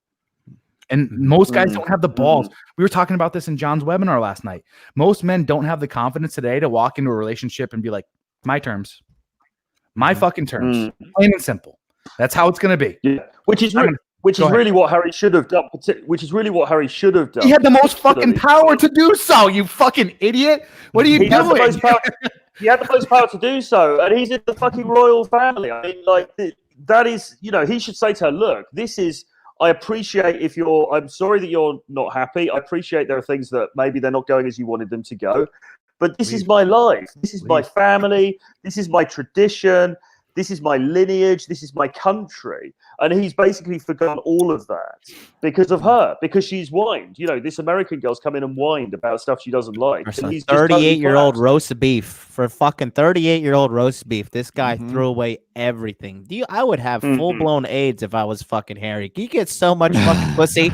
Like, it is unbelievable. This guy has unlimited fame, unlimited fortune. He could literally have a gaggle of fucking 18 to 22-year-olds at a literal phone calls drop, but he has to go with the 38-year-old roast beef sandwich from Arby's. I don't because it's what he believes. That is. I'd have the biggest yacht week in Croatia, man. Fucking you would like I said, if you had the same kind of money as Jeff Bezos, you would not live the same kind of lifestyle as him. You would live like Dan Blitzerian. I would. Shit, if I had that kind of money, I'd be all over that. I'd be like, I'd probably still be with my wife, but I would still have. Okay, let's get this thing going here. I would probably try to do what Tate does.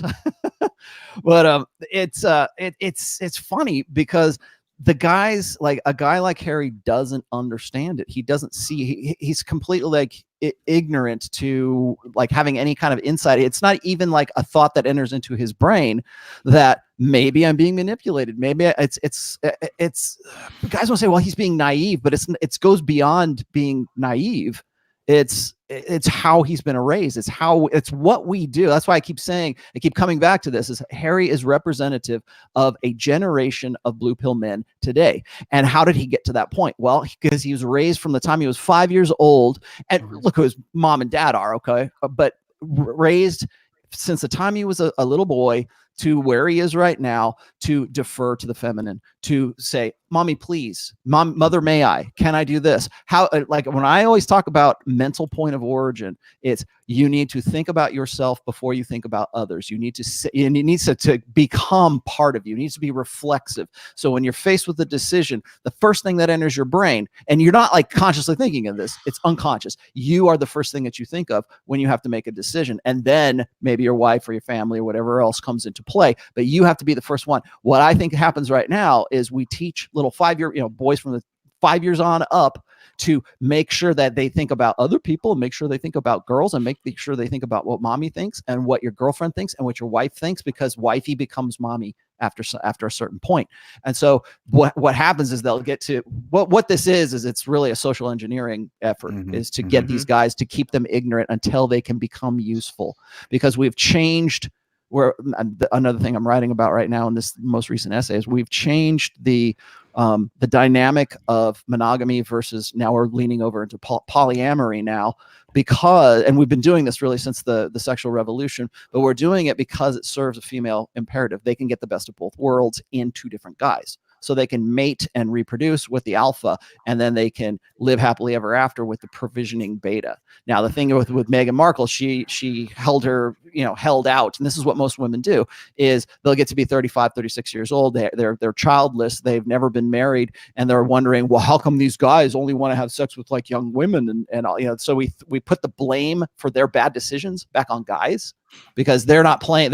Feminism would be such a great idea if men would just cooperate, if we could just get them to cooperate. But men don't naturally want to cooperate with that ideology. They don't want to do that. They want what they want. We want unlimited access to unlimited sexuality. That is our innate drive to get with chicks. But what happens is we need to keep first of all, you have to tamp that down. You have to teach a 5-year-old boy not to make himself his mental point of origin, but to make women his mental point of origin. And I don't mean like a single woman. I mean womankind, as think about what women would think. And so you constantly, this is why I was just talking about this on Twitter, is this is how you get a guy who's pre-whipped. And that's where Harry was he was pre-whipped. He went into the marriage believing that she should be the one in control. She should be the one who holds frame. We call that in this, equal partnership and egalitarianism, which is just utter bullshit. And there's no such thing as an egalitarian marriage, just so everybody knows. Okay. There's no such thing as an equal partnership, because if you've got a guy that says, I'm in an equal partnership, you're not, because she already holds the pussy card. She already has the pussy card over you. And unless you are the dominant, unless it's your frame into which she's entering. And what happened? She entered into his frame and took it over. His male space, she comes in and she converts it to the way that she would like. And he does it willingly. He thinks it is his responsibility as a progressive male of today that has been raised not to think of himself and to support women, that it is his duty that to put her in the driver's seat, to make her the captain. Well, if you want to talk about sorry, just one thing. This could backfire though, couldn't it? Because yeah, he's going to kill himself. That's how it's going to backfire. Well, exactly, and yeah, exactly. But also, just on the level of if this becomes the massive train wreck that we all suspect it will, in terms of her getting one over him and all the rest of it. From a feminine imperative point of view, isn't that quite bad PR? Because the more guys, this is so high profile, guys are going to see this and they're going to be aware of it. Isn't this a sort of almost overreach in a sense? If this I did not know that. I'm looking in the chat here real quick. This guy says Harry and William are younger than their wives. I didn't know William was actually younger than his wife. Than Kate Middleton. Terrible. Is she actually older than him? They're only slightly, though. I didn't know. That says a lot. If that's true, that says a lot. Only slightly, though. I think they were in the same year at university, so I think that's less of a not separated by too much. No, let me hone in on something real quick, because the thing is, and especially when Rollo's talking about social engineering, we got to give this guy a little bit of not credit, but we just got to kind of look at his situation. He is in the worst possible situation as far as social engineering is concerned. If you guys don't remember, Princess Diana was practically fucking sainted, right? Canonized by media, by everything. She is essentially the newest version of the fucking Mother Mary, right? Virgin Mary, yep. Seriously. Martyr of the feminine imperative. Yes. Correct, right? No woman could live up to her. She was greater than Mother Teresa for some time. Right? Going and doing all that stuff and kissing the little black babies on the forehead and all this other shit, right? Perfect woman. Then she is fucking ripped from him. And dad is evil. And mommy was this saint, right? The martyr, the perfect martyr. And then he gets flushed into all of this feminist bullshit, right? Of this upbringing of how it needs to be. And not to mention, he's the younger child. He's kind of the redheaded stepchild. And he's just he is teed up, guys. Boom, fucking grand slam home run for him to just be a beta cuck, right? If you really look at this stuff. I want to say something break down the images here. So I also want to say this, and I think Rollo would agree. I mean, all of you guys, we're all degenerates here. This is what happens when you give a guy unlimited access to women via just social being status. Born into it. This is what happens when a man gets women, but he doesn't earn them. This happened to Johnny Depp when Amber Heard cucked him for $20 million. There's another good example. This happened to Elon Musk. Yes, same girl. You're taking the words right out of my mouth. This happened to Elon Musk. This happened to Jeff Bezos. And now we're watching it happen to Prince Harry. So for all you guys out there, this is real life, in real time examples of how being blue pill and not truly understanding female nature will literally drag you to the fucking grave. Like it's unfortunate, but it's true. Yeah, and it's interesting because guys always say, "Yeah, man, it's all about looks and money. If you've got money and you've got status, you've got looks, then you're in there." Well, it might give you easier access, but it certainly doesn't prevent all of the problems that can occur as we're seeing now. Mm-hmm. Yeah, it is just no bueno. I think that's going to do it for us today here on Rule Zero. So we want to say thank you to everybody who paid attention and supported. Please go ahead and click like, and I'll be following up here on this channel right here with Dude Party. It's going to be myself, Corey, obviously, from God Amongst Men below me here, and then Abu American, and we're going to bring on Afi Kingdom and some other people as well.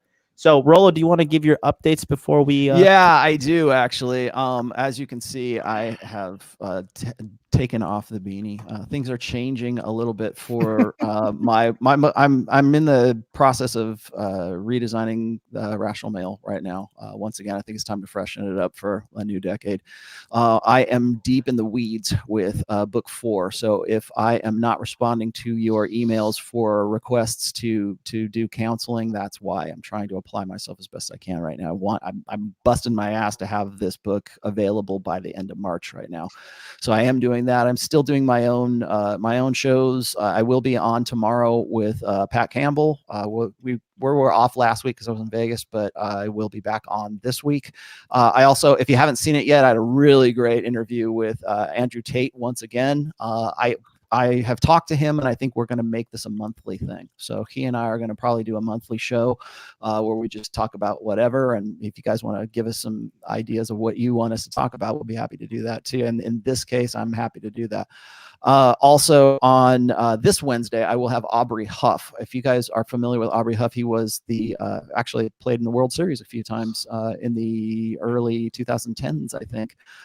2012, I think, is when he was there. But he was a first baseman for the San Francisco Giants, and he is sort of a firebrand on Twitter right now. He follows me, he follows us, he follows like Rich, and he's a good dude. And I've been meaning to have him on for a while. And so I'm trying. I'm not.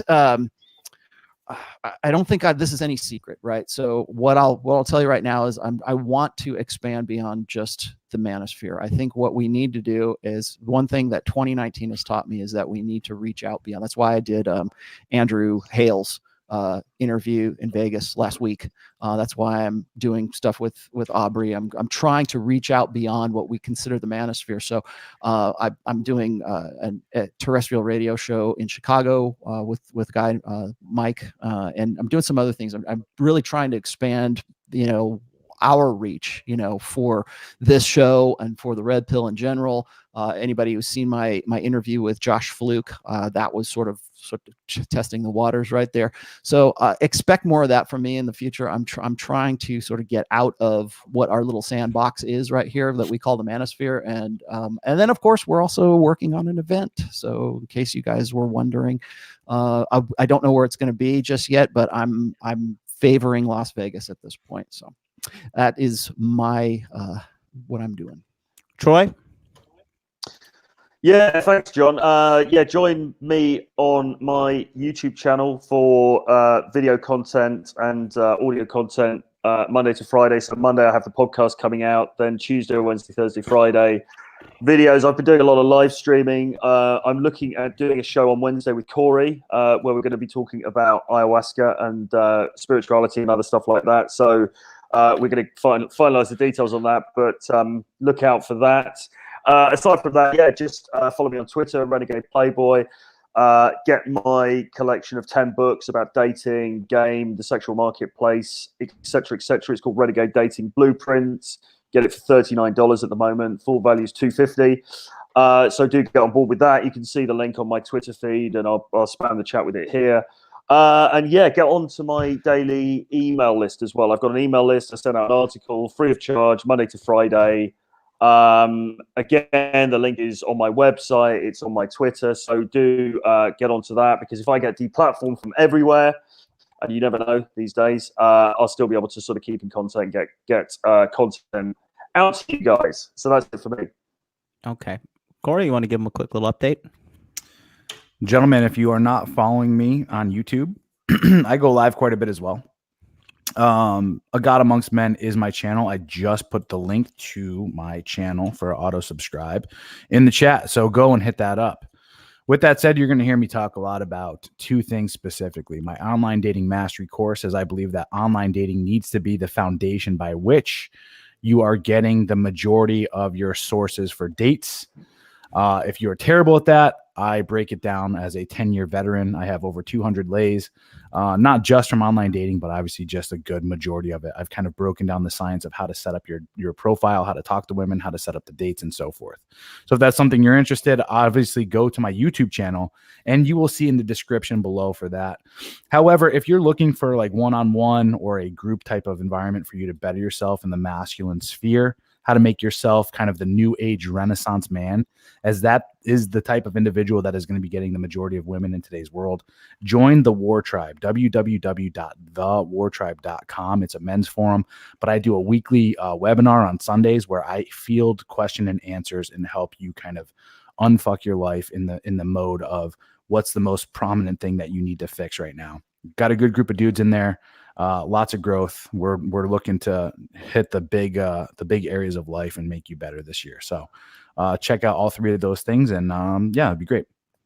Awesome. Okay, I'll just give you guys a little quick update. So obviously, I'm just doing the show as usual. Interview with the Man, Monday to Friday at 9 a.m. Eastern Standard Time. For you guys that are already in Body Language Mastery, please be sure you're attending the webinars. This webinars we had this week we have over 140 guys tuning in live every day, twice a day, getting the most amazing coaching that is 100% included for all you guys that bought the course. So the webinars will continue as usual. This week we have Ed Lattimore coming in. We have Myron Gaines. We have Joe from proudmasculine.com. We have MMA fighter John Fitch that will be in there on the webinars doing his Q&A session on high-level mental toughness and red pill and athleticism and whatnot. I believe Donovan Sharp will be coming through as well, and Alfie Kingdom. I mean, the names are endless, and the value is through the roof. So for all you guys that are in Body Language Mastery, please be sure to check your emails, get in there. I am not doing consultations for the month of January. I will be resuming all consultations and coaching on February 1st, and Body Language Mastery is closed, so no one can get in.